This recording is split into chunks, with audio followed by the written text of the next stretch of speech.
दोस्तों, मैं सीमा गौतम एक दलित समाज से हूँ। आरक्षण है राजा का मुकुट।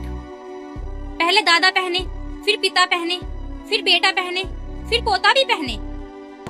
आरक्षण राजा का मुकुट है क्या, जो एक बार मिला तो पीढ़ी दर पीढ़ी बच्चे पहनते चलेंगे। एक लड़की ने यूजीसी के खिलाफ प्रदर्शन करते हुए इसी दौरान एक ऐसी बात कही जिस पर बड़ी बहस जरूरी है।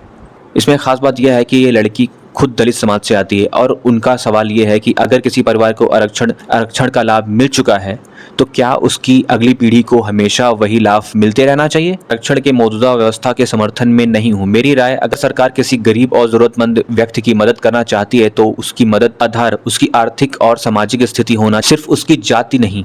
क्योंकि सवाल यह है कि अगर एक ही व्यक्ति के, एक ही परिवार को पीढ़ी दर पीढ़ी आरक्षण मिलता गया तो दूसरी तरफ दूसरे समाज के बेहद गरीब परिवार आज बुनियादी सुविधाओं के लिए संघर्ष कर रहा है। मेरे हिसाब से सरकार को ऐसी व्यवस्था बनानी चाहिए जिसमें वास्तव में जरूरतमंद और गरीब व्यक्ति तक अवसर पहुंचे, चाहे वह किसी भी जाति से आता हो।